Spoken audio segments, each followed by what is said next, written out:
ఈరోజు జరిగిన ఎమ్మెల్సీ ఎన్నికల్లో డోర్నకల్ నియోజకవర్గంలో పట్టభద్రులు మేధావులు అధిక సంఖ్యలో పాల్గొని తీన్మార్ మల్లన్న గారి గెలుపు కోసం ఒక పేద గొంతుగా పేదవాడి తరపున ప్రశ్నించడం కోసం విద్యార్థులు పట్టభద్రుల పక్షాన నిలబడడం కోసం ఈరోజు తీన్మార్ మల్లన్నకు అండగా నిలబడ్డ ప్రతి కార్యకర్తకు అదేవిధంగా కాంగ్రెస్ పార్టీ శ్రేణులకు పేరు పేరున ధన్యవాదాలు తెలియజేస్తున్నా.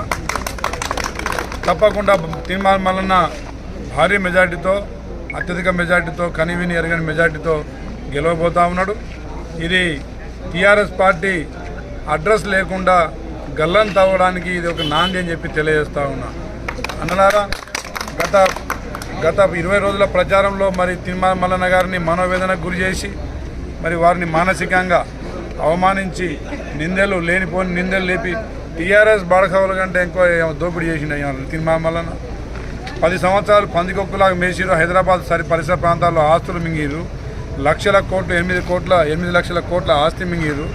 మళ్ళీ పైపేరు నుంచి పై నంగనాచి నాటకాలు నంగనాచి ప్రచారాలు కేటీఆర్ హరీష్ రావు మరి కేసీఆర్ టీఆర్ఎస్ శ్రేణులు వారందరికీ బుద్ధి చెప్పే రోజులు త్వరలో దగ్గరలో ఉన్నాయి. రేవంత్ రెడ్డి గారికి మల్లన్న తోడవుతున్నాడు. చట్టసభలో మీ పునాదులు కదిలి మీ పార్టీ సర్వనాశనం త్వరలోనే కాబోతా ఉందని చెప్పి తెలియజేస్తూ ముగిస్తుంది.